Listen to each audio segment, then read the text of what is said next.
Em questão de alguns meses, Greta Thunberg passou de uma garota solitária protestando em frente ao parlamento sueco para um fenômeno internacional. Embora a mídia de massa esteja fazendo parecer que essa ascensão meteórica à proeminência aconteceu organicamente, isso simplesmente não é verdade. Atrás de Greta está uma máquina importante, controlada por grandes atores internacionais e apoiada por grandes fundos. Essa máquina de relações públicas permitiu que Greta fizesse capas de revistas, se tornasse assunto de milhares de artigos de notícias, enquanto se encontrava com líderes mundiais e fazia discursos em locais da elite como as Nações Unidas. Embora Greta possa muito bem se preocupar genuinamente com o destino do planeta, sua mensagem é cuidadosamente elaborada por aqueles que a controlam para gerar uma resposta específica da juventude. Em resumo, Greta é o rosto de um grande esquema de marketing, um esforço internacional fortemente coordenado para vender o aquecimento global sob uma lente específica, através do medo, pânico e urgência. Antes de prosseguir, preciso salientar que não sou negador do clima, nem ativista do clima. Esse não é o meu campo de especialização. Nunca analisei nenhum dado sobre as mudanças climáticas e sua correlação com a atividade humana. Estou longe de estar qualificado para falar sobre esse problema, então não o farei. Minha área de especialização é a mídia de massa e sua relação com o poder. Usando citações dos principais pensadores da mídia de massa, como Edward Bernays, afirmo que a mídia de massa é usada para moldar opiniões. A ascensão de Greta à proeminência internacional é um caso claro de definição da agenda, que é definido da seguinte forma. A definição da agenda é a criação da conscientização pública e da preocupação de questões importantes pelos meios de comunicação. Além disso, a definição da agenda descreve a maneira como a mídia tenta influenciar os espectadores e estabelece uma hierarquia de prevalência de notícias. Duas suposições básicas estão subjacentes à maioria das pesquisas sobre definição de agenda. Primeiro, a imprensa e a mídia não refletem a realidade, eles filtram e moldam. Segundo, a concentração da mídia em algumas questões e assuntos leva o público a perceber essas questões como mais importantes do que outras. A ascensão meteórica de Greta é uma pura criação da mídia de massa. É uma prova inegável do alcance e poder extremos dos meios de comunicação de massa. E considerando o fato de que a maioria dos meios de comunicação pertence a um punhado de mega empresas, não é difícil para a elite saturar o mundo com uma mensagem específica. A programação da mídia de massa é particularmente eficaz para aqueles que não desenvolveram um senso agudo de pensamento crítico, principalmente os jovens. E o fenômeno Greta foi feito sob medida para atender a essa demografia muito específica. Aqui está uma olhada na ascensão de Greta. O pai de Greta Thunberg é o ator Svante Thunberg, cujo pai é o ator e diretor Olof Thunberg.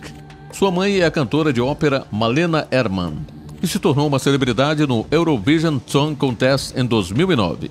Em 2010, Erdmann foi nomeado Hovsangeska, traduzido para cantor da corte, por Carl XVI Gustaf, da Suécia. Malena no Eurovision 2009. Observe o sinal do um olho. Além disso, o Eurovision sempre foi pura propaganda da elite oculta. Erdmann na capa da revista Vi. A citação em seu rosto diz: "Todos nós vendemos nossas almas ao diabo." Não é possível inventar isso. Em 2017, Erdmann ganhou o prêmio Herói Ambiental, do WWF, por seu envolvimento na questão climática nos últimos anos. Cerca de um ano depois, a filha de 16 anos de Erdmann é vista protestando em frente ao parlamento sueco. A tempestade perfeita começa. Em 20 de agosto de 2018, Greta Thunberg sentou-se em frente ao parlamento sueco com uma placa dizendo "Greve escolar pelo clima". 4 dias depois, o livro de sua mãe, Scenes from the Heart, é publicado por sua mãe. Escrito como uma autobiografia da família, o livro discute várias questões familiares, como o diagnóstico de Greta da síndrome de Asperger, que Erdmann descreve como uma superpotência. Erdmann afirma que Greta pode realmente ver o dióxido de carbono emanando de carros e edifícios. O momento perfeito entre a greve de Greta e o lançamento do livro não foi uma coincidência, e a greve de Greta certamente não passou despercebida. No mesmo dia da primeira greve, uma foto de Greta foi publicada na página do Facebook de We Don't Have Time, uma rede social para as mudanças climáticas. A página é gerenciada por Igmar Herzog, especialista em marketing financeiro. Herzog também é presidente do Global Utmaning Board, um grupo de reflexão que promove o desenvolvimento sustentável nas dimensões social, econômica e ambiental. O Global Utmaning Board foi fundado pela política e economista sueca Christina Persson, que é filha do político e empreendedor bilionário Sven O. Persson. Apoiada por esta máquina, a história de Greta atraiu intensa e imediata atenção da mídia na Suécia e logo depois em todo o mundo. Depois de alguns meses de greves semanais, Greta tirou um ano de folga da escola para se concentrar apenas nas mudanças climáticas e começou uma turnê pelas cidades europeias. Durante esses eventos, muitas vezes uma mulher era vista aconselhando Greta. Louisa Mary Neubauer. Neubauer é membro da One Campaign, uma organização gerenciada por Bill Gates e Bono, que é fortemente financiada pela Open Society Foundation de George Soros. No site de verificação de fatos da Associated Press, um artigo com o título bizarro de ativista climática Greta Thunberg não tem uma manipuladora. Afirma que Louise Mary Neubauer não serve como manipuladora de Greta. No entanto, admite que a Neubauer está ligada a esse poderoso grupo financiado pela Soros. De acordo com o site da Fundação Bill e Melinda Gates, uma se originou de conversas entre Bill Gates e Bono no início dos anos 2000 sobre a necessidade de informar melhor os americanos sobre a pobreza extrema em todo o mundo. A campanha One tem laços com Soros, fundador e presidente Open Society Foundations, que trabalha para construir democracias. Brooke Havlick, um oficial de comunicações da Open Society Foundation, disse à AP que a organização doou 10 milhões de dólares à One Campaign desde 2011. Através dessas conexões poderosas, Greta disparou no cenário mundial. Ela fez discursos nas palestras do TEDx, no Parlamento Europeu, nas Nações Unidas e até foi indicada ao Prêmio Nobel. Ela também conheceu líderes mundiais e celebridades em todo o mundo, incluindo o Papa. É claro que a mídia de massa entrou em ação para transformar a Greta em uma ícone maior do que a vida, enquanto ela agraciou capas de revistas em todo o mundo. Greta na capa da revista ID, observe o sinal de um olho. Outra foto de Greta, uma mão invisível lança uma sombra sobre um dos olhos, muito simbólico.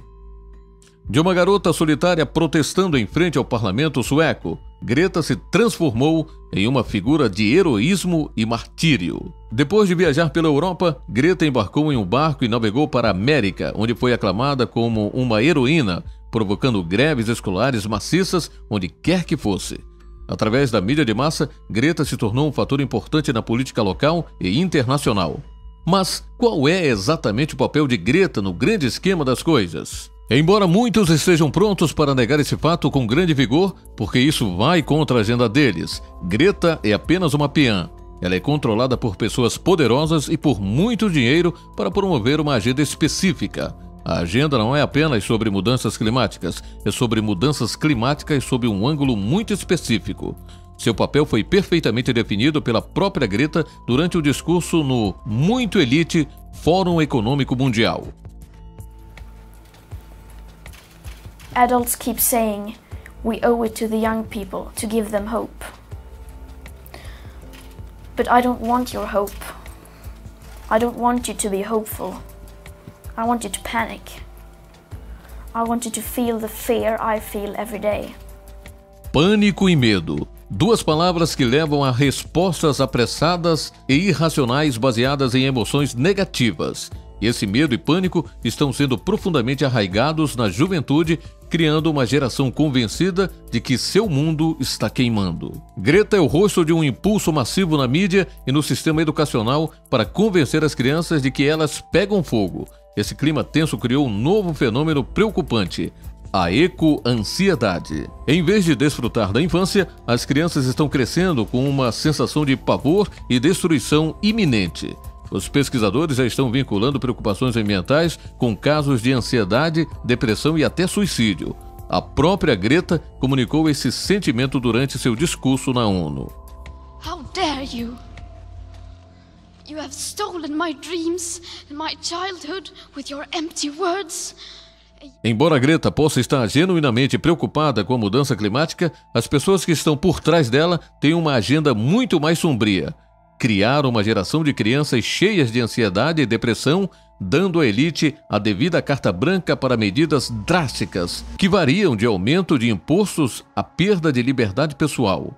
E não vamos esquecer o objetivo principal de tudo, que também é o principal objetivo das organizações da elite por trás de Greta: a criação de um único governo mundial, governado pela elite mundial.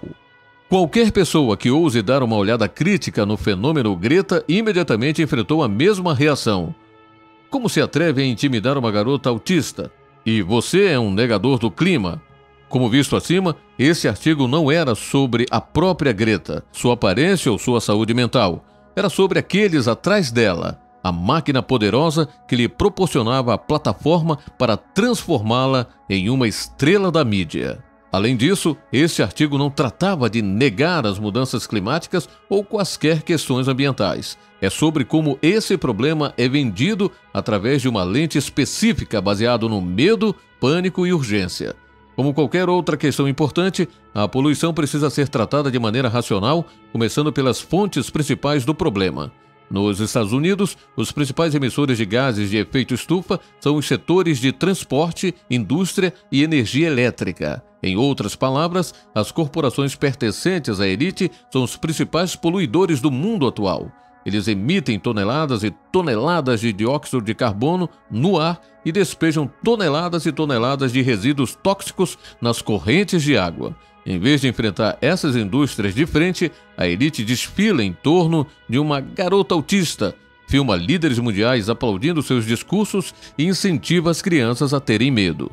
Por quê? Porque o que eles realmente procuram é o controle, e a melhor maneira de obtê-lo é criando uma população apavorada e em pânico que implora aos governos que resolvam seus problemas.